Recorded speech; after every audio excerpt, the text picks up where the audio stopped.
So welcome back to Third Age Reforged and to another battle replay and to a map that we haven't actually seen in quite a while, despite the fact that it's a rather good one, and this is the ADUNAIM outpost.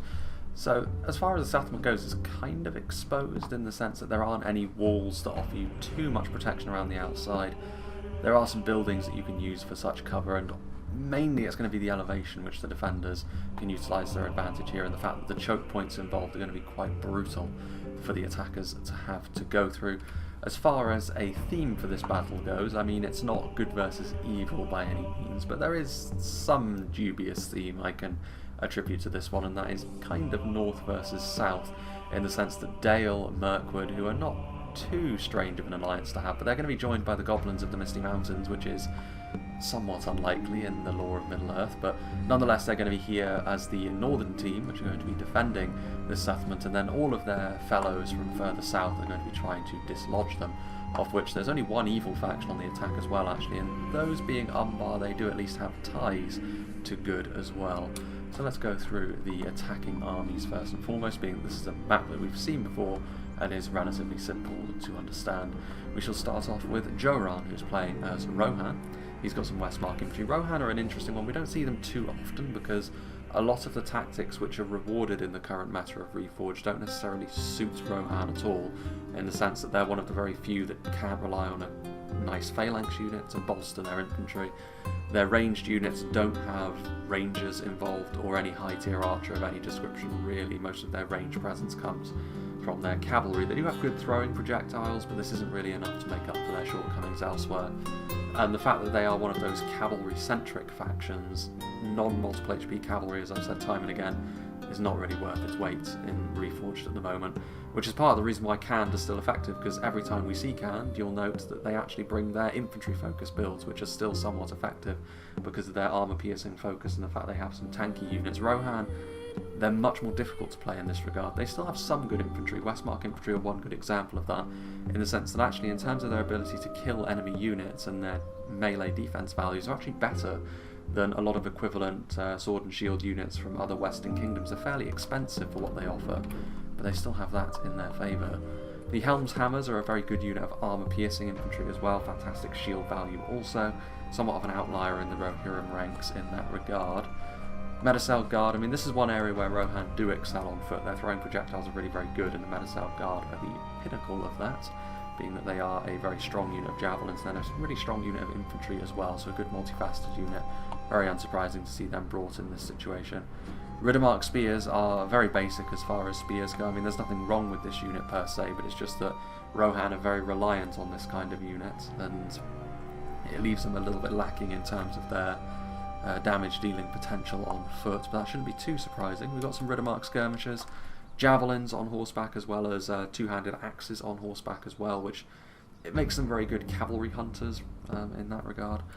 Having said that, again, I'm not too surprised to see them bring this kind of unit, because javelins can be useful no matter what in a siege. If you can get them into position, they will be able to do good damage, and then potentially later on you can use them as a sort of mass pushing tool, or maybe earlier on, if the enemy do intend to sally forth with some mounted units, the Riddermark skirmishers are a very good defensive tool to use to counteract that. And there's undoubtedly hidden units in these trees as well for Rohan, because that's far too small an army, of course, to account for all of their strength. Moving on into the middle, a faction that we see a lot more of in Arthedain, played by Defike92. It's got some Arthedain marksmen with the armour upgrade. Here we can see, again, in comparison to Rohan, they've got a much better skirmishing potential. They've also got a better dependable infantry corps, as well as, to be honest with you, equivalent cavalry in terms of the cavalry units that are worth bringing. It's one of those situations where, yeah, the current meta really doesn't suit Rohan, but it can suit Arthedain. And their skirmishing potential here should be really useful for slowly wearing down the defence if that's how they want to go about things. You know, Evendim spearmen here on the front line prevent any sort of immediate sally out, and there's also some stakes around there as well. Dunedain Peacekeepers, their high base damage actually will be useful not only against the more numerous Goblins, but also against the relatively lightly armoured forces from Mirkwood. Now, Mirkwood will of course do a lot of damage in return to units of Dunedain like this, but this is the kind of unit that could be really, really useful actually here. So we shall see. Some Arthedain Man-at-Arms with just the first level of armour upgrade, actually just the breastplate rather than the full plate armour that the Arthedain Man-at-Arms can be brought with. But yeah, a dependable unit, but they're not necessarily going to do tons and tons of damage. But they will outperform the equivalent Misty Mountains units on foot, of course, but they'll struggle a little bit more against the inevitably higher tier Dalian forces that have been brought, because they're the defenders, and of course Mirkwood with their quality. We have the Mounted Knights of NUMENOR, which are a really solid unit of knights, the most solid unit of knights actually in the game overall. We'll see how they do here though, because in terms of dealing damage they need to be able to get a good charge off, and the defenders, if they can cover their angles, can make that significantly more difficult than it otherwise would be. Some dismounted Fornost Orion Knights as well, nice unit of heavy swordsmen there. A Trebuchet, which if the defenders get a little bit too careless and put themselves and their defensive lines out in the open, the Trebuchet can really do a lot of damage to them. Another unit of Avendim Spearmen there. There may very well be units of hidden Dunedain in the trees out here also. Then we have Dorwinion, played by Tommy the Wise. Elvelyn Vinegard are going to be stronger than the equivalent Evendim Spearmen that we've already seen from Arthedain. Elvelyn units, of course, have got some good stamina based on the Elven training regimes they've been put through, and their armour is also very good. The damage dealing potential, like with most human spears, however, is going to be somewhat limited unless they're armour piercing, but that is not the case with the Elvelyn here. Elvelyn marksmen, much like the Arthedain marksmen we've already seen, going to be good as skirmishing with the enemy, so that is one way in which the attackers could open proceedings here, by trying to slowly wear down the enemy. But with the numbers that the Misty Mountains provide, the solidity that Dale provide, and of course the damage at range that Mirkwood do, that may not be the winning combination that it very often is. You know, it's an interesting interplay between the defenders we could see here. Elvelyn infantry, very basic as far as swordsmen go, again very similar to the Arthedain man-at-arms, only better in the ways that I've already mentioned. We've got some Morroquendi bows, nice damage, poison arrows, could be the sort of thing. I mean, routing the defenders is somewhat difficult to do in many occasions, but the Misty Mountains are susceptible to that sort of thing. Elvelyn Hammerguard, that armour piercing, will come in very handy against Dale and the Misty Mountains. Nandor Glade Riders as well, a little bit more questionable this pick because they're very fragile, so if the defenders are able to catch them out both at range or in melee, they're going to fall away very, very quickly. Moving on, we have the forces of Umbar, played by JKL, Balakith Shield Bearers, some Alcarondas Legion, Narina Aru Royal Guard, so it looks like all of the heavier units here from Umbar. We've got one unit of Corsair Infantry and a unit of Black Guards, which are light and medium respectively, but the rest of them certainly more of that heavy-duty Umbar feel, which is exactly the sort of thing which is called for in a situation like this. It's going to result in a somewhat smaller army for Umbar, which you can kind of see here because they're kind of expensive, and in a 5v3 you're going to have to make sacrifices somewhere if you bring an army like this. Harbingers of Castamere over there as well, but I think on this occasion it could be worthwhile, given the fact that they're fighting alongside armies which can more easily fill the role of numerous. And speaking of which, we have Bacon Soup playing as Gondor over here. Warns of Minas Ithil, Veterans of Osgiliath, Ithilian Rangers, so nice ranged core here with Marksmen of Caer Andros and Gondor Archers, Pelagia Marines and Gondor Militia Archers. We saw Bacon Soup do this in a previous battle for the Hidden Citadel with Gondor as well. He went very heavily in for his ranged core, which he's done so here as well. Again, if the attackers want to try and take the atrocious approach to taking this settlement, this could pan out quite nicely for them. However, if his fellow attackers decide to be more aggressive, he will be in less of a position to actually help them as the battle goes along, and I mean, we'll see. He's got some Fountain Guard, Guards of Osgiliath, some standard Gondor infantry without the armour upgrades, but they don't necessarily need them to be effective in this situation, being that he's going to be playing more of a supporting role, and they're really just there to be the shields for their archers in behind. Gondor Militia Infantry, one unit of them, and also some Citadel Guard. They are an armor-piercing spear, so they can do a lot of damage, but yeah, certainly a more range-focused army, so he clearly has a favourite playstyle he likes to indulge in with Gondor. We'll see if it's more effective here than it was last time. Now then, we have Bard the Bowman, the first of our defenders, who's very fittingly playing as Dale. A couple of units of Dalian Bowmen, we've got some dismounted Earls, and Keldon River Patrol are in there as well. Of course, we have some Barding Herd. They're going to make the most effective front line that Dale have in conjunction with the dismounted Earls. Athala Rangers, again, body-piercing projectiles are always going to be really effective if you have the capacity to bring them. Bardian Marksmen as well, so again, a really ranged focus army this, but that's not too surprising from Dale, especially given the fact that on a map like this, you only need a limited number of infantry as the defenders to be able to hold on to those choke points, and you can let your archers do the rest. But I mean, 2 units of Dalian Royal Guard, a couple of units of Swordmasters of Esgaroth, some Dalian Paladins and Blackshot, so this is an interesting composition. It could pan out very nicely for them if the attackers are actually not aggressive. If the attackers are aggressive, their more limited number of infantry may prove to be their undoing, but as I just mentioned, it may be that the attackers want to be that slightly more passive approach based on what we've seen. The Mangonel here from Farkin, who sent me this battle replay, so big thank you to him. Advancing through the Mangonel fire could be pretty gnarly for the attackers, but we'll wait and see. The Mangonel is one of those things that can either be absolutely devastating or somewhat underwhelming, as with most siege equipment, but it seems to be exacerbated with the Mangonel a bit. Cave Trolls, more of an offensive tool really than a defensive one, but timing is everything with any troll unit, including the Cave Trolls. Drake Broodlings, again, perhaps more of an offensive unit, so in the event of a counter-attack, maybe this could be useful. Heavy Goblin Crossbows, not surprising to see them with Heavy Goblin Archers, so this is the ranged core of the Misty Mountains, and then the numerous infantry core which the Misty Mountains are going to be using to plug up these choke points, while presumably the ranged units of Dale, Mirkwood, and themselves with their crossbows do the dirty work. Heavy Goblin Spears, White Oak Fearmongers, we've already seen the Halberdiers, there's Black Uruks of the Mountains in there as well. And I would imagine that's pretty much it. The Heavy Goblin armor-piercing core. I mean, most of these units are armor-piercing, to be honest with you, most of them. Spears and halberds of armor-piercing stock. There may be some hidden units as well, but, well, hidden in and amongst that blob that we cannot see. Maybe there's some blackbacks in there, but we'll have to wait and see. Then we have ... who's playing as Mirkwood, interesting name. Upgraded Hiri Lang and Hiri Outh, go to make an effective damage-dealing front line to be sure. Ents, much like Trolls, when they get committed is going to determine how effective they are. Upgraded Elven King's Palace Guard and Zindar the Girdle, very expensive units here. Based on how they're positioned, I hope he doesn't intend to save them till later. At least one of them should be committed earlier, as I often say. Hiriek, a couple of units of them on the front line, Woodland Protectors. Elders of the Elven King are at the very least on the front line, so their Silver Thorns could make Rohan's life a living hell as they try to advance through them. More Woodland Protectors, some Hiri Peng on both sides as well. So I don't know how quickly the battle's going to get underway, maybe very quickly based on how the artillery behaves, but it could be there's also a little bit of a lull. So I'll make a cut and we'll rejoin when the attackers are laying siege to the settlement proper.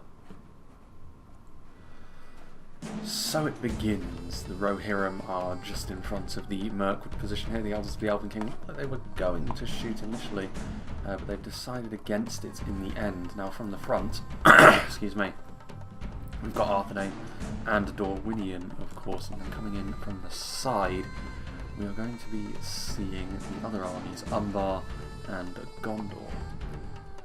And I have to say, actually, it's going to be the easiest fight for the defenders here is going to be for Mirkwood, because they only have to deal with one army, and they are going up against the Rohirrim as well. Excuse me. Hopefully my voice actually withstands the rest of this battle, but yes, Mirkwood match up very well against the Rohirrim infantry. Like I said, there are some pretty serious gaps in the Rohirrim. They don't have any phalanx units, which is one of the main ways you can actually equalise a little bit more against the Mirkwood infantry. As high quality as they can be, they do have that gap in their roster, but Rohan cannot really take too much advantage of that. And also, where their units are strong is not something that is going to be particularly useful against Mirkwood. Stuff like armor-piercing infantry. The only area where they may have a little bit of an edge is in their throwing projectiles, but that is, they're going to have to use them pretty damn well if they hope to be successful there. So some Runemark Spearmen moving forwards to guard their flank. I don't believe there are any defensive cavalry outside the walls. The only thing that is a little bit further apart from the rest of the defence is this Mangonel here. But they're just awaiting and biding their time. JKL is moving into position. We're still in a little bit of a lull really, but things could get underway at any moment. Everdem Archers moving forward from Defike's Arthedain army. We still have the Misty Mountains with their Goblin King's bodyguard. Something I did take note of was there are a couple of units of Blackback Mountain Berserkers over here that I missed. Now they are hidden, but the problem with doing this is that if the attackers put their units over here to take cover from projectiles at the base of the wall, they will still be revealed. Whether that makes much sense or not is up to you, but it is the mechanics of Medieval 2 at work. And revealing them would of course be pretty bad, because as much as they are multiple HP, wearing them down from range is definitely a valid tactic to dealing with such a foe. Dalian, Royal Guard and Bardian Marksmen are up here, so Dale placing most of their skirmishers up here, to be honest with you, including another unit there, a Bardian Marksman. I can only apologise, I think I might be coming down with a cold, which is unfortunate. shield barriers into this position. I'm actually a little bit surprised the Mangonel hasn't already started bombarding the Umbar position. They're relatively tightly packed and they're a pretty high quality army, so some good hits would yield a lot of value for the Mangonel. The Mangonel is one of those units which it can be fairly difficult actually to get the best efficiency with them.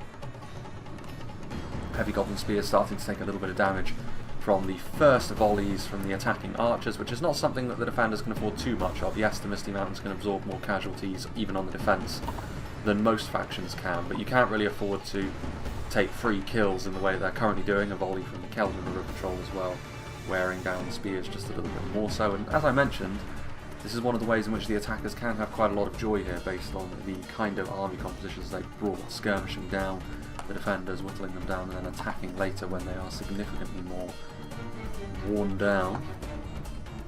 Woodland Realm Patrol are now firing away. This is going to be a pretty tough little endeavour for Rohan, as I've already said.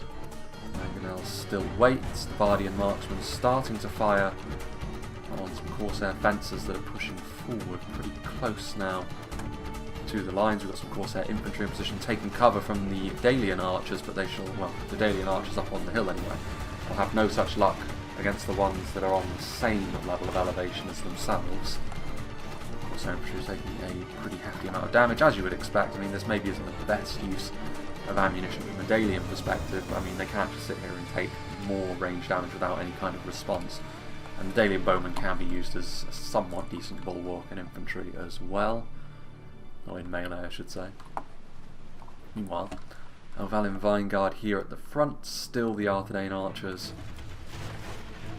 The die is cast, and it was indeed from their compositions at the start of the battle, but I'm not all that surprised that this is how the attackers are choosing to go about things, at least initially. The only force that I think would struggle in this regard is, of course, the Rohirrim. There are some Elvalin marksmen actually coming across to give Rohan a bit of a hand. What sort of units have we got back here that we missed? There's some Eastmark Spearmen. We saw the Rinnemark skirmishers previously. Shield Maidens of Rohan, not surprising to see them, of course. Very effective at what they do. Eastmark Spearmen going to move forward. I mean, they may be fairly basic, but they are still javelins, and this is the way in which Rohan can do a little bit of damage to the elves. I mean, obviously if they get caught in a spear-on-spear battle against the Hiriak, the Eastmark spears are going to fall away really very, very quickly. They even have an armour upgrade, actually, looking at them. I feel like under normal circumstances these Mark Spears don't have that sort of scale mail that some of those Rohirrim have there. Goblin Protectors, there's some Woods of Ammon Lank ready, so yeah, skirmishers not fully opening up yet for the elves, but then they don't necessarily need to. Biding their time and waiting to do the maximum amount of damage to Rohan. Meanwhile, heavy Goblin Crossbows taking a bit of damage from archers on the low ground, Elvalin Marksmen, Arthedain Marksmen as well, so they do need to be a little bit careful here, do the Misty Mountains. They don't want to be losing too many of their crossbows, one of their more effective tools, in this manner anyway. Mangonel still bides its time, Alcarondas Legion pushing forwards. The Gondorians are also moving up.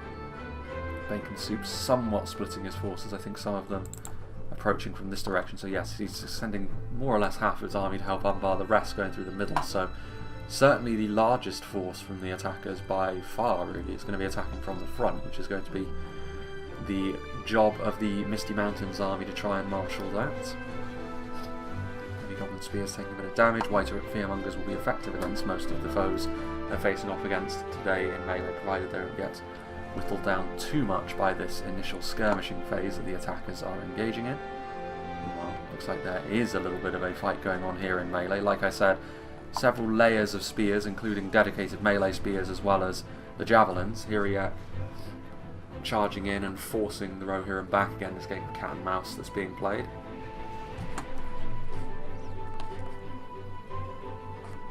The Hiriak fall back into a more defensive shape. I mean, to be honest with you, it would be a close run thing, I think, between the Hiriak against 2 Eastmark spears and 1 Riddermark spear.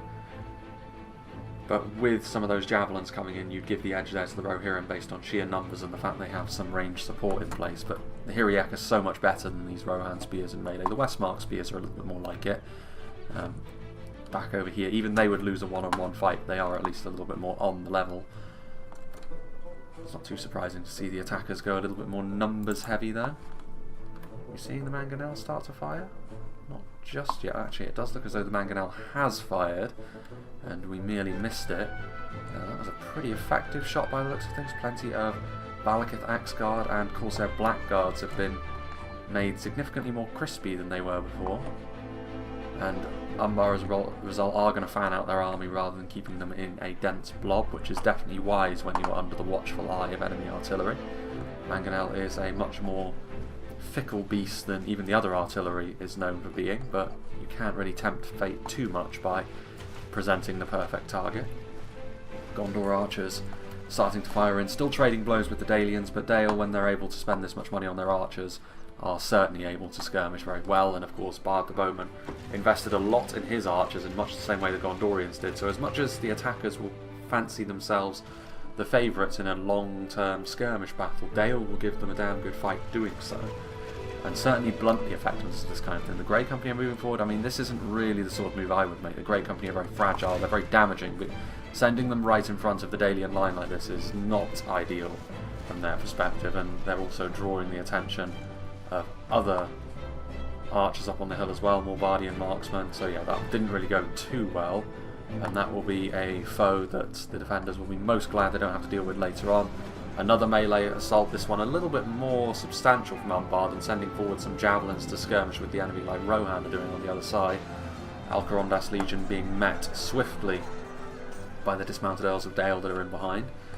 And the Earls of Dale are kind of on a similar level as the Alcarondas Legion, to be honest with you. The Umbar unit is still the one I would choose of the two, but the Earls of Dale are definitely an upper end line infantry unit that the human kingdoms can field in high numbers. Heavy Goblin archers starting to skirmish with the enemy, forcing the Alvalin marksmen back, doing a little bit of damage as they do so, but I mean, the Heavy Goblin archers are there for their numbers really, and their cheapness more so than their effectiveness. The Alvalin marksmen, if they stood their ground, would be easily able to deal with Heavy Goblin archers in melee. Marksmen of Caer Andros coming in as well.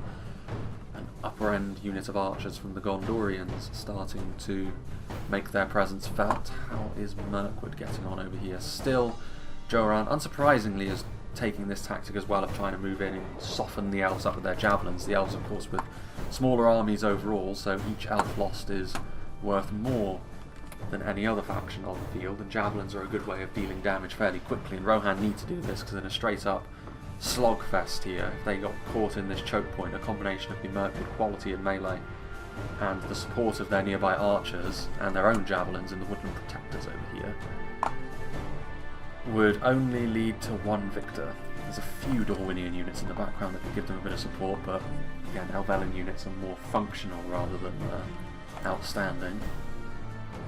Still, I mean, Heavy Goblin crossbows have moved forward and are trying to do some damage, but I think this was a little bit premature to move the Heavy Goblin crossbows into position as well.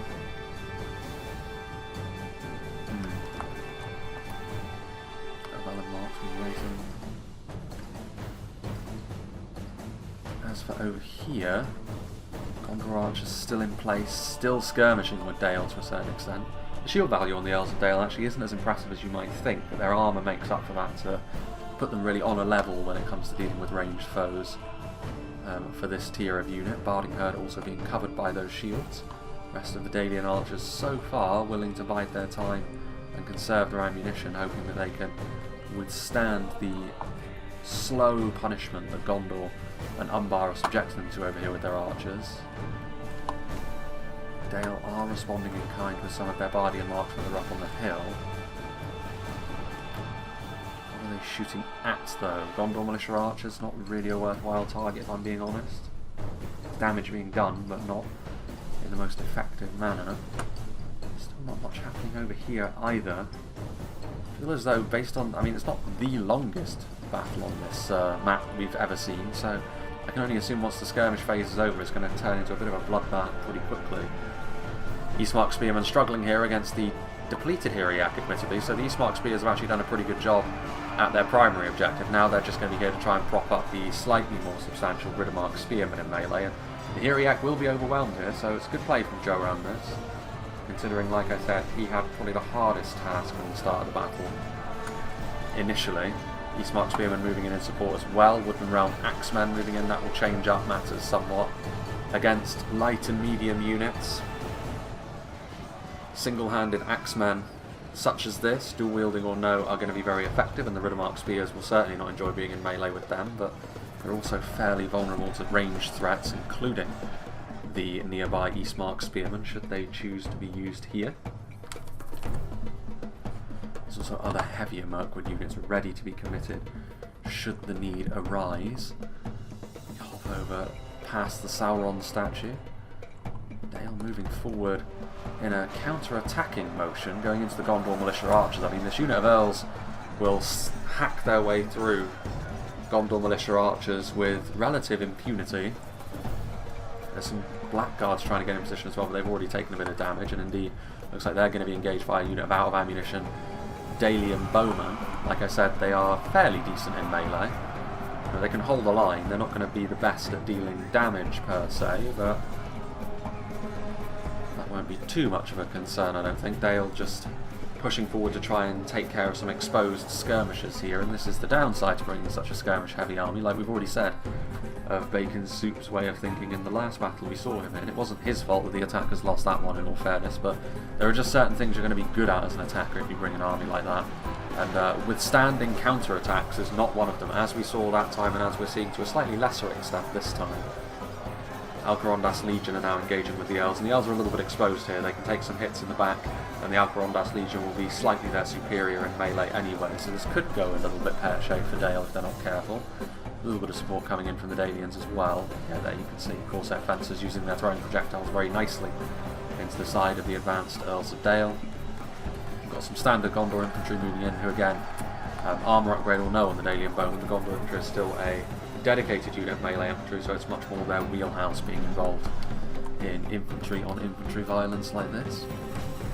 Meanwhile, still less forthright coming through the middle, which again is interesting, purely because all of this army over here is the most substantial in terms of numbers. They are moving forward now with a lot of heavier spears.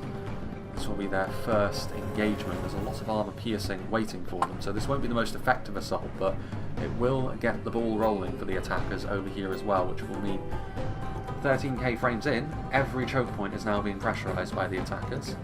The assault has begun in earnest, for lack of a better term. Heavy Goblin halberds moving in to help shore up the spear lines. These are out of ammunition Elvalin marksmen, which are not going to do all that well against the numerous and armour-piercing goblins that they are trying to go up against. Whiter at Fearmongers on the two flanks as well. Elvalin Vinegard burrowing into the formation somewhat, but they're going to be turned back pretty quickly unless some units of higher quality come in. Defike, it's as if he could read my mind with Dunedain Peacekeepers moving in, but the phalanx is still going to be a bit of an issue here. A depleted unit of crossbows also firing into them as well. Cauldron of Patrol in reserve, Whiter at Fearmongers, and now Cave Trolls. Elvalin Vinegard are in here, and I mean the Vinegard won't be that good at counteracting the Cave Trolls. They may be weaker than most other trolls, but against basic spears they can still certainly do the business, and this is going to be a fairly painful initial assault, I think, here for the attackers. They need to get a larger proportion of their troops forward if they want to rattle the Misty Mountains more than they're currently doing. Alcarondas Legion, of course, they have fencers in position, so they have managed to push Dale back, and that little counter-attack did. Corsair Fencers proving to be pretty effective so far, as are the Alcarondas Legion. Corsair Infantry now out of ammunition, so just being committed to melee, but these Earls of Dale have got the additional backup of Barding Herd, the most effective front line that Dale can really lay on. Nice armour-piercing phalanx and a solid unit of line infantry is going to be difficult, even for Umbar to overcome with their infantry expertise. And the Corsair Infantry are certainly not going to be up to the task. The Alcarondas Legion can be part of a force which can dismantle a front line like this, but it's still going to be fairly difficult. Arrows flying overhead going after the Corsair Crossbowmen. That's a good target for the Dalian Bowmen to be going after, certainly. The glass cannons that they are. Some sort of massive Escaroth ready to move in as and where they're needed. Cave Trolls a little bit bloody, but pulling out of the engagement for now. Their job is done. The heavy goblins and the Whiter at Fearmongers can certainly take care of the rest of the Elvalin that are over here. Bacon Soup sending forward a unit of his Gondorian infantry as well, but it's not going to be enough here as the Misty Mountains continue to pile on the pain for the attackers here. Keldon River Patrol. Good supporting fire coming in here though. The Whiter at Fearmongers doing the business and moving through here. They clearly want to attack through this side more heavily. The ADUNAIM peacekeepers have been pretty quickly depleted, but rapidly they're being replaced by another more substantial unit in the Citadel Guard, and if they get in and amongst the Goblins, that armor piercing will make quick work of them. Pushing through, there are that unit of heavy Goblin crossbows that are up there waiting. Goblin infantry moving forth. Still the support coming in from the Dorwinian javelins. Fearmongers, I mean the cave trolls are coming back again, going after the units which are not going to be quite so good against them, but a good opportunity to do some damage here to the Gondor infantry. Bacon Soup taking up a lot of the slack here now actually in this assault, with some Fountain Guard also moving forward. Pretty much the entirety of his infantry forces being committed across the field at this point. Some more heavy Goblin halberds moving forward to help shore up the defence. Gondor militia infantry, yeah, this is a big assault. I mean, I like this from the attackers. It's going to force a response from the defenders. So far they've sent in 2 units of heavy Goblin halberds to help keep their front lines in check. Actually, it looks like 3 units of heavy Goblin halberds were moved in. They also cut off this unit of Citadel Guard from further advancement. Time will tell whether this is proving to be better for the attackers or the defenders. Hiri Peng starting to fire. Westmark infantry slowly but surely being bled out, and still this unit of, well, Hiriak and these Wooden Realm Axemen have not been dislodged by the Rohirrim so far, but all of these Rohirrim spears, of course, certainly don't have the highest attack values to speak of. Shield Maiden's a little bit closer to the action now as well, Hiriak. More reinforcements right on hand, should the elves choose to utilise them. This unit of Westmark infantry, I mean, I suppose from a Rohirrim perspective they are one of the better units that for withstanding arrow fire, but they're also one of the more important ones in melee with regards to trying to stand up to the elves blow for quality. So they won't be too thrilled by the fact that they're losing their infantry in this manner. All of their more important units are a little bit further back, of course, but I don't think with the forces they've committed forward they're actually going to be able to claim victory over Mirkwood, which is a problem. They're going to be reliant on the defence falling in other locations. At least their cavalry and such is close enough to the point where they can take advantage of it if Mirkwood send too much in the way of reinforcements to their allies, but so far the Misty Mountains are doing a very good job at holding on. The sheer numbers of these heavy Goblin halberds have managed to stem the tide, and the armour piercing also means that as the attackers roll forwards, they're going into a phalanx which is able to do decent damage to them for a relatively low cost. This is actually the General's Bodyguard unit for the Misty Mountains, this unit of Black Oaks. I mean, they're a strong enough unit when you commit them to melee, but I don't know. Gondor Militia Infantry. Guards of Osgiliath have moved forward as well, so yeah, Gondor have well and truly committed a lot to this fight, and they don't have all that much to show for it. There's some Blackback Mountain Berserkers in there as well, which may go some way to explaining why this assault has fallen so quickly. When they get in and amongst units, they will cause a lot of havoc. Plenty of damage done. Still also support coming in, Marksman Carandros, Morquendi bows. There's still that Trebuchet, of course, which is... we haven't seen any ammunition used so far, but now we are, and of course the Misty Mountains are dominant at this point in time. Most of the units there, in fact all of them, the Misty Mountains completely turning back this assault. They're actually quite fortunate there that those 2 hits didn't land centrally in this army, because that could have been utterly devastating. Out of ammunition, crossbows being used as cannon fodder as well, classic. Lots of arrows, artillery fire. This is where the attackers are probably going to be stronger, to be fair, so there is that, but that was a fairly devastating blow, that, I think, for the attackers. And even over here, actually, they're being turned back. Bardian Marksmen and Swordmasters of Esgaroth taking the front foot. Balakath Axguard are moving in, as are the Balagai Pikemen. Keldon Rural Patrol and Barding Herd, what remains of them, trying to finish off this unit of Fencers, which are on the flank. Dalian Paladins could also move in, which if they're going to counter-attack, I guess now is the time. Umbar and Gondor not having the greatest of time here against the Dalian. So far you have to say it's gone pretty well for the defenders. It's a 5v3, so this could pretty easily turn around when we least expect it. Mangonels actually don't do as well when their projectiles hit directly like that, but the morale debuffing effect does still come into play, and those Balagai pikemen want no part of this any longer.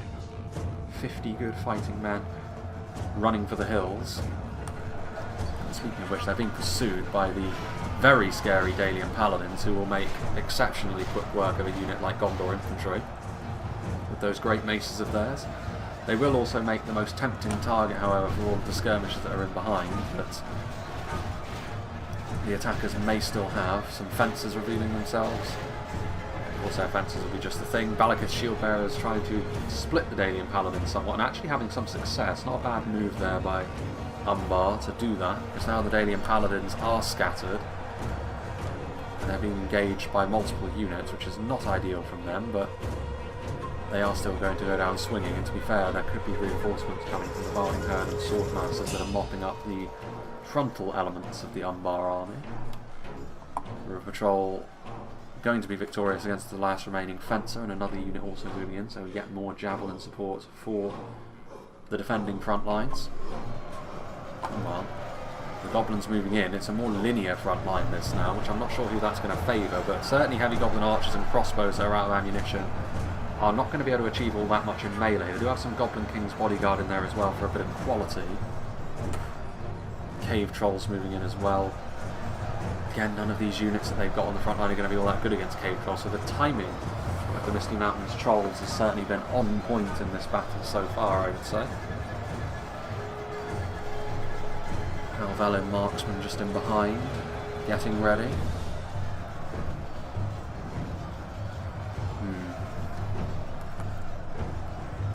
Balance of forces is evenly matched.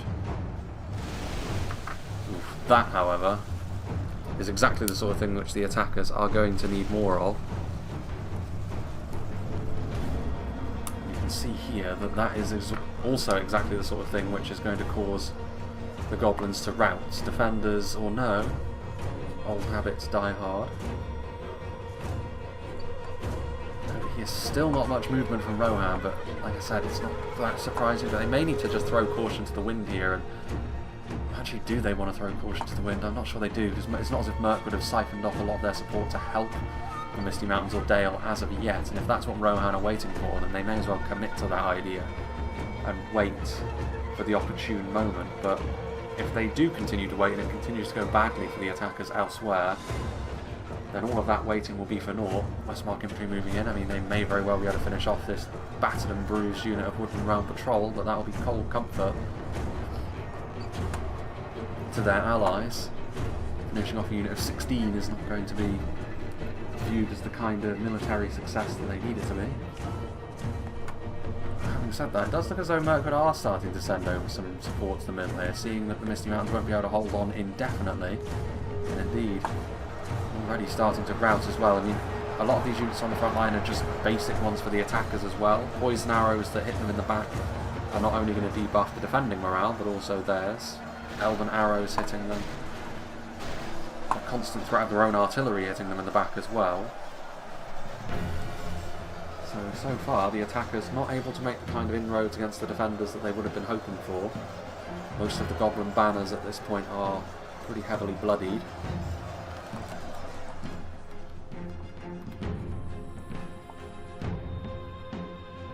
Here, they'll continue to push back. Another unit of Barding Herd has been committed to the fray.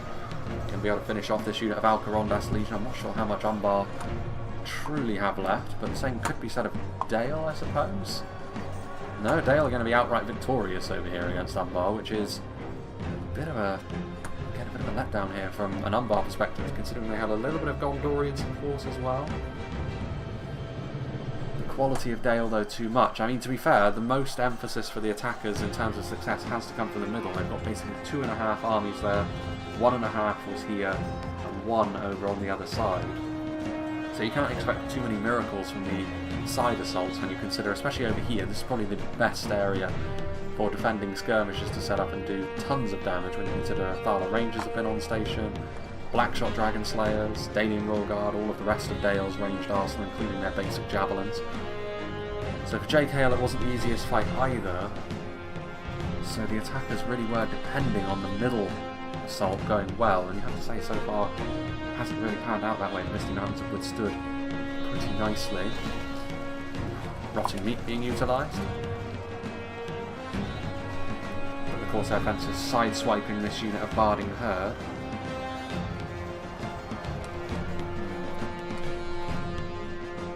Dalian Rearguard joining the fray as well, a fantastic unit of longswordsmen.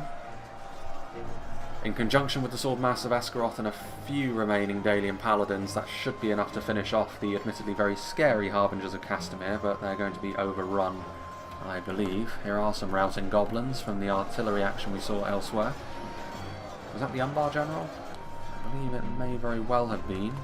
The Dalian General would stick out, as would the Umbar one, dressed in gold, emulating his hero, but not quite able to live up to that reputation.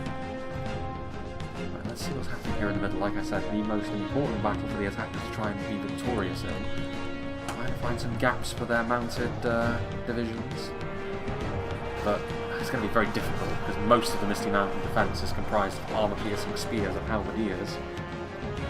Not the ideal target, even for a unit as tanky as the Knights of the Luminous to try and deal with. Warns of Minister Thiel moving in, so those armour-piercing arrows will do quite nicely. There's a lot of room here, though. Without the units from the front, those Knights of the Luminous could start to wreak some havoc. It's not as if the Misty Mountains can come out into the open again. They can't really afford to take too much more in the shape of attacking ranged pressure. These heavy goblin archers, what remained of those spears as well, going to get flattened. Not the most significant victory for the attackers, but a victory nonetheless.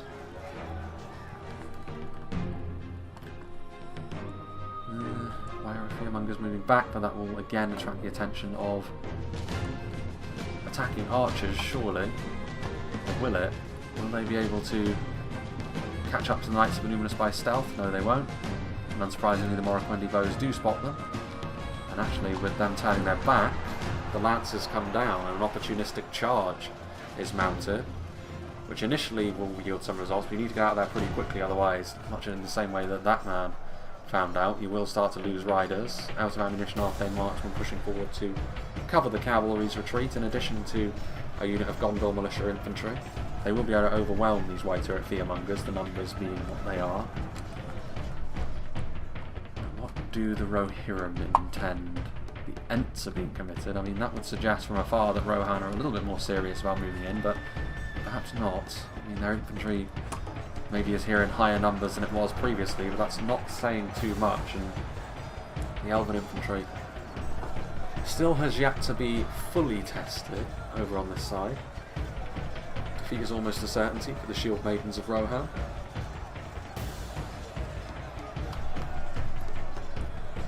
Hiriath and Hiriek fighting in conjunction with one another. Rohan trying to support with their throwing projectiles as they have done throughout this fight, but thus far, I mean, Tommy the Wise has got some units over here, a couple of units of Elven infantry, but again, it's nothing spectacular. It's not the sort of thing which the Elves will be losing any sleep over facing. Drake Broodlings are over here, but I'm not entirely certain they're all that necessary, given that Umbar have been dealt with. Nara and Ira Rearguard are still alive, so Umbar still standing in this fight, but with a singular unit, and a singular unit which is under arrow fire. They are good at withstanding arrow fire, but Umbar may want to move forward to be an active part of this fight, moving into what presumably will be its final stages as we move forward. Something has to give at some point, I would suggest. Drake Broodlings moving in. None of these units are all that damaging, so the Drake Broodlings will probably do tons of damage here, but another unit moving forward now. This one a unit of Arthedain Man-at-Arms, who will be a little bit better. They are at least a unit of infantry. Chaos ensues in the Arthedainian ranks. Dunedain Peacekeepers are in amongst things. I mean, if you can keep the momentum going, the Drake Broodlings are absolutely devastating. But if they get bogged down in sustained melee, like they will now, they will get killed off pretty quickly. There is a weird, I assume it's a bug, where their charge bonus can apply indefinitely when they're in melee, which obviously is utterly broken, but I haven't seen that in a good long time, so... And that wasn't the case there. They certainly did a fair amount of damage, but it won't be enough here to stop the attackers from finally pouring through over here, I would suggest. The Drake Broodling is going to slow the advance down, and the Misty Mountains front line is going to descend over this choke point once again, and maybe the lightning assault that Arthedain and Dorwinion were hoping for, the time window for that has passed.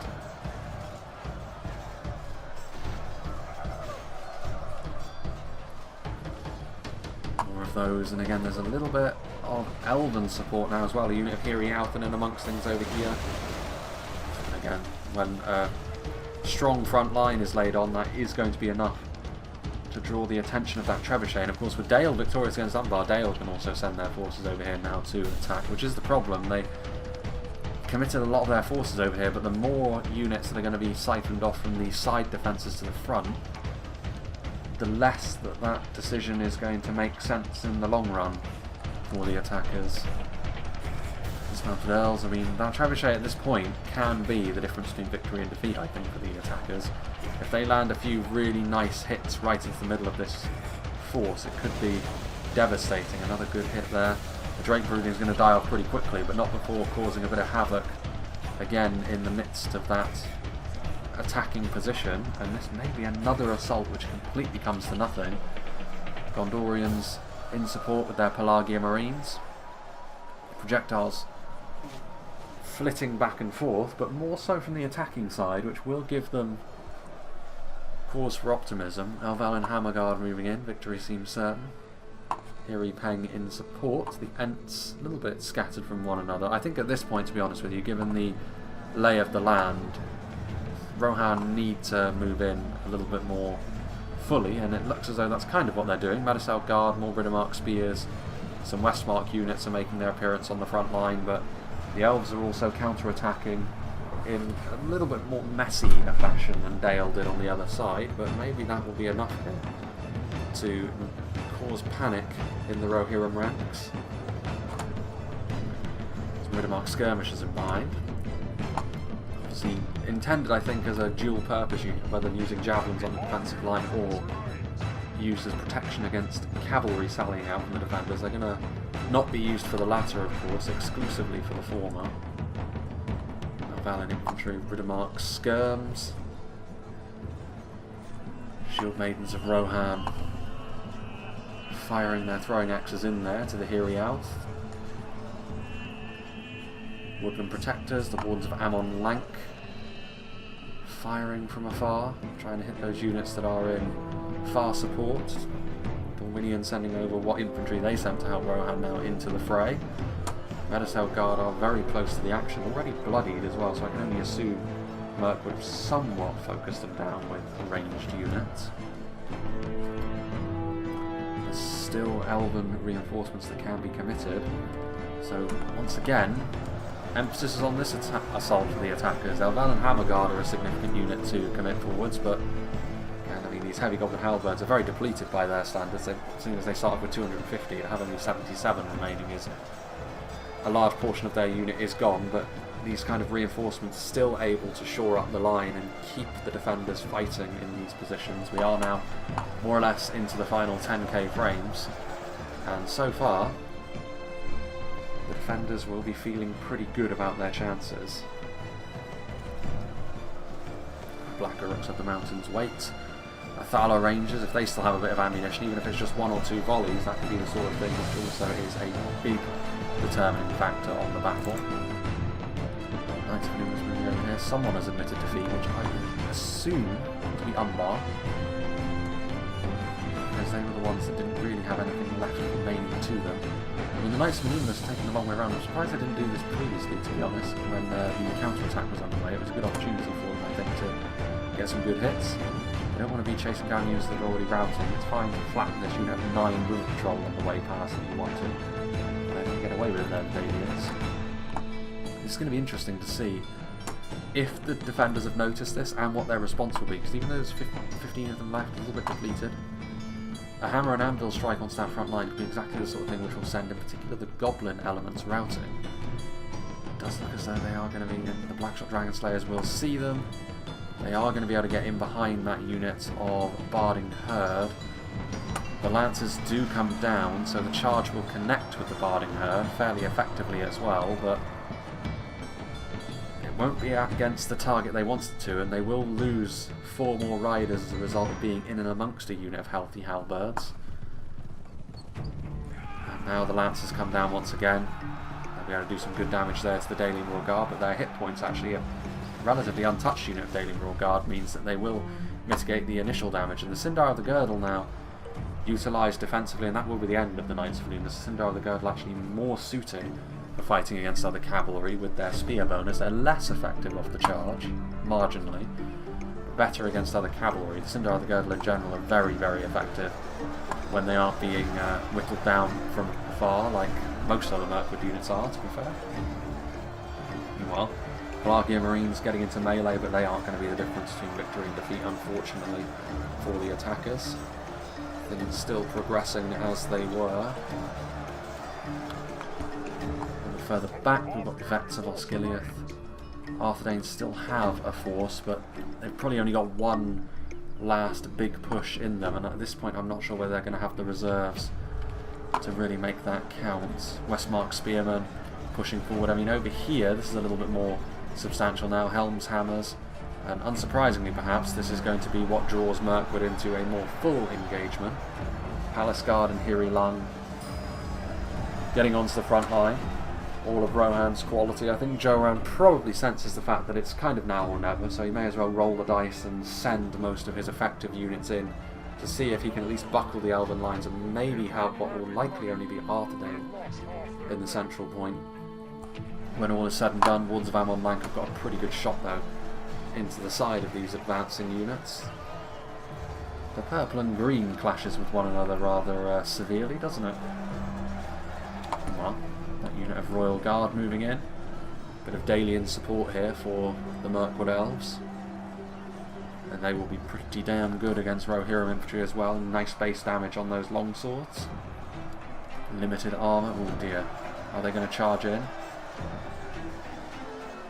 I don't know if they are. I mean, if they continued their charge, they would have been skewered by the stakes. I think it's because there's some Greenwood Rangers in and amongst here. I mean, I assume they've used their ammunition and they're just here making the Rohan advance messier than it otherwise would be. Are they going to continue to roll forwards? Dangerously amongst the stakes, and there goes one. There goes another. There goes another. Yep, they're going to charge through the stakes. And that unit. Again, it can be hard when you're viewing from far away to see the stakes when they're amongst the corpses like this, but that unit of Riddermark skirmishers dying en masse, and that unit of Elvelyn infantry. Joran will be hesitant to make that mistake again. The armour-piercing Wards of Ammon Lank are here. The target of the other unit of Riddermark skirmishers that is, as of right now, unskewered. And the unit of Glade Riders. Cavalry, not really the tool that the attackers need at this point in time, because the defensive lines and the amount of anti-cavalry is still substantial enough, I would say. Unit of Bardian Marksmen joining the front. This fight looking a little bit more even. I mean, continuing committals of stuff like Glade Guard and more Arthedain infantry has meant that it isn't as open and shut as you would initially think. And indeed, the Arvanon Hammer Guard being in and amongst things here is certainly making a difference. Out of ammunition of Thala Rangers committing to the front line. I mean, their melee defense will be useful on the front. Still got Black Uruks that can be committed. Bardian Marksmen in support with some ammunition left to spare. Black Shot, Sparding Herd. So reinforcements that are available for the defenders. And I think at this point they've put too much into this front line to actually give it up. They need to defend it, otherwise this battle will turn around on them. Arthedain committing forward their dismounted Fornoster Rain Knights as well, so this is probably the last big push I was mentioning. If the attackers are victorious here, then all I've said will be for naught, and I think the attackers will go on to win. If the defenders can keep this front line solid and secure, Black Uruks being committed to try and help do just that, then I think they'll be okay. The Elves, of course, still have to commit a lot of their strength over here for the time being to stop Rohan and Dorwinion, and again he makes the same mistake again, which is rather amusing from Joran. He must have seen his other cavalry unit get utterly vanquished by those stakes. He kamikazes through the stakes, and as a result loses yet more manpower very, very quickly. I'm not sure how useful the Riddermark skirmishers would have been anyway as a bludgeon, but they would have been more useful than just dying on the spot. Westmark Spearmen, they're not going to do all that well against Wards of Ammon Lank. That damage that they can deal is going to be far too great for them, and this assault is going to fall apart sooner rather than later. And that will mean more Elven reinforcements that can be committed to the middle. I'm a little bit surprised, honestly, that the Black Shots are on their way over here. They should probably be helping to defend the middle, which is the area where there is a little bit of peril for the defenders. The projectile ranges and the blacker it's the mountains being committed has certainly meant that the thickness of this front line has been maintained. Still Dalian Paladins left alive, which is actually somewhat surprising given the state of affairs. You know, the 111 Barding Herd will be a welcome sight for the defenders holding this line for now. Blackshot Dragon Slayers. Wooden Round Patrol still firing away as well. The unit of out of ammunition Bardian Marksmen coming over here to help finish things off, and the Elvelyn infantry actually routing. I don't know if they were actually, they're broken and fighting to the death. The Elvelyn, in terms of stamina, morale and such, have got a little bit extra, so I would expect them to last a little bit longer mentally than the Rohirrim, but I guess in this situation they're going to rout at more or less exactly the same time. Mark Spearman routing, Round Patrol continuing to fire. Defeat seems certain, only a military genius could win this battle. And then the double-ended glaive wielding Palace Guard, still 41 of them remaining, and you know, this will surely finish off the Westmark Spearmen at this point. Did better against the ones of Amon Lent than I thought. They still would have lost 1-1, but they were actually putting up a better fight than I would have expected given the classes of units and the races of the units that were involved. But it is what it is.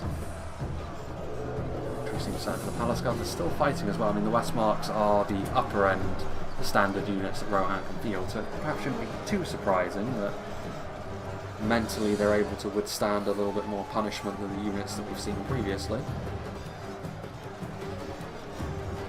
Now wavering. Rohan got anything else left in reserve? No, not really. There's 2 Elvelyn marksmen down there, but that isn't going to be anything to be concerned about. Routing. 2 of the Helm's Hammers left, but banner carriers. Victory for the Elves over here, so this is it really, this front line. I mean, this is significant actually. The Nandor Glade Riders getting in behind, and they've got a big charge bonus. Could this be the big break that the attackers have been waiting for? With the Barding Herd now off the front line, I mean, they're not going to last much longer. That charge was pretty much their last action. The Bardian Marksmen bogging them down in melee. The Black Shots will make very quick work of them with their projectiles, and indeed they do end up routing. But was that charge enough? I'm not sure if it was. I mean, having a look at the quality, Vets of Osgiliath, Gondorian archers, at this point, probably a ×2 jobby, given that this is really the only attack happening that's left. Arthedain Men-at-Arms and Dismounted Fornoster Rain Knights. Arthedain, of course, make up the lion's share of the attackers that remain.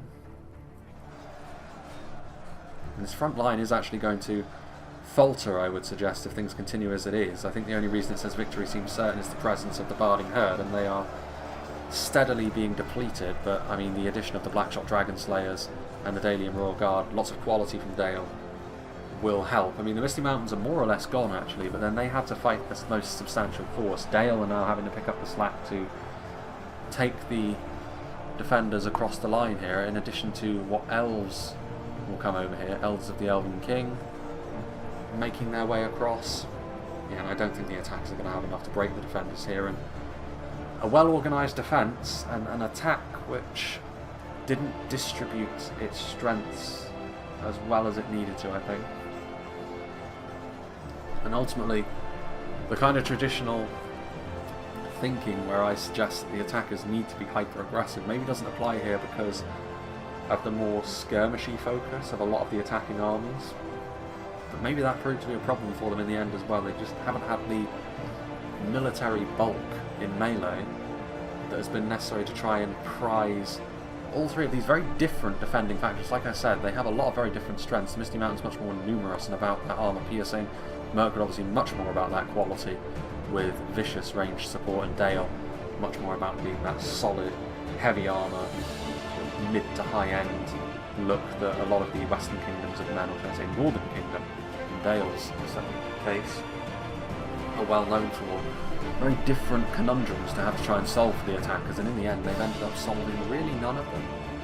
You could suggest that maybe they've been victorious against the Misty Mountains, given the fact that Misty have lost all of their strength, but I think relatively speaking the Misty Mountains will certainly think of themselves as the victors here in the middle, given the strength of force they had to withstand.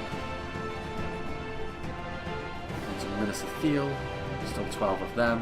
What remains of the Gondorian firing squad are going to continue to try and do their thing, but again, it's going to be a rather moot point really. They can only hope to pad their kill counts out slightly as their inevitable defeat comes into view. It is within 10%, so it was close. I mean, as much as the defenders I think have been consistently the slightly more competent force throughout this battle,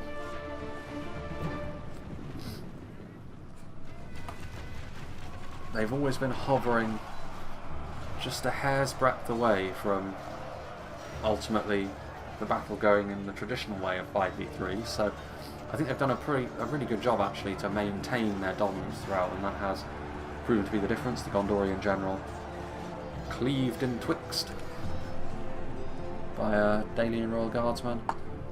Yeah, and there go the Gondorians, all gone, and I would imagine what's going on over here. Is this the last unit left alive?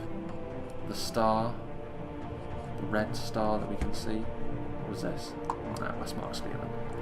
Well, there's no real need for this.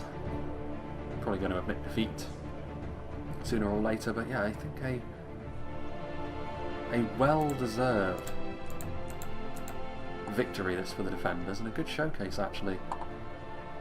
Again, you can say that the attackers need to be able to distribute your strengths, you need to choose when to be aggressive and in what numbers. I've said all of these things before, but I'd like to put the spotlight a little bit more on what the defenders did well here, which was, again, their factions interplay one another quite nicely, because there was no way the attackers, interestingly enough actually, looks like a bit of a crash, so we won't be able to see the kill counts, sadly enough. Again, the Misty Mountains skew things somewhat when they're on the defence, because they're going to feed a lot of kills into the attackers as well, based on what they are, but we can infer what got the kills here. But yeah, as I was saying, interesting choice of interplay between the defending armies and also how they chose to meet the attackers. I mean, also the attackers did relatively different things on every choke point. Over here, Rohan more or less having to go with that cat and mouse throwing projectile skirmishy approach. Very difficult for Rohan over here, though. They match up really poorly, I think, against Mirkwood, especially when Mirkwood are allowed to dig in and dictate the battle with their skirmishers. On an open field, it might be slightly different, where Rohan can try and use their cavalry, albeit the meta being what it is makes that even difficult for them there. But yeah, Mirkwood, they may have had the faction edge there, and Mirkwood also didn't have to deal with anything more really than a couple of units of Dorwinian helping Rohan, so it was a relatively easy battle, you could suggest, for Mirkwood, but they still had to do the business. They still couldn't be drawn in too much into that game of cat and mouse that Rohan were playing, and they weren't. Over here, Umbar tried to be a little bit more aggressive, and they paid for it. At the hands of the Dalian skirmishers up on the hill over there and the Mangonel. There was only so long they could keep up that kind of assault for. They, again, if that was going to pay off in a big way, they needed one of their allies, and it was going to have to be the middle ally to break through fairly quickly, and that ended up not happening, so Umbar paid the price there. They actually would have been better off being a little bit more withdrawn in this case rather than offensive, but I also feel as though they committed too much to this assault over here, and they, again, skirmishing back and forth, it ended up not working out. And the defenders, the Goblins, lots of those halberds and their armor piercing. If I had to suggest what the attackers could have done differently, Bacon Soup, I think, should have distributed his skirmishers evenly across all of the attacking points. That still would have left this middle road significantly the strongest, but it would have allowed all of the choke points to be pressured in an elongated skirmish fight a little bit more easily. And I think then, taking the slower approach, the attackers could very well have bled the defenders out at the wrists, and that would have been, I think, the better way to do it. But like I said, defenders, very different strengths, dealt with all the attackers very, very nicely as and when they came. Several attacks that completely fell apart, and of course the more times that happens for the attackers, the more unlikely it is that you're going to be going on to win the battle. But yeah, big thank you to Farkin for sending this one in. It was an enjoyable watch indeed on a map that we haven't seen in quite a while.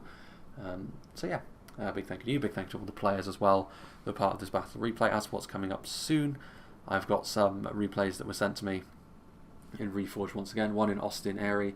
I think I've got one on Tolfalas, which will probably be a delay a little bit because it wasn't that long ago that we saw Tolfalas. I'll probably try and push that back into April sometime if I'm able. But yeah, We'll see. I've got some more Reforged content on the way. Things are in a little bit of flux still. Don't really have any new news on that, but chances are if I do, it will be a fairly impromptu live stream, so there's no point in talking about such things ahead of time. But yeah, big thank you to Farkin and all the players once again. I hope you enjoyed this, and I hope you'll join me for whatever is next.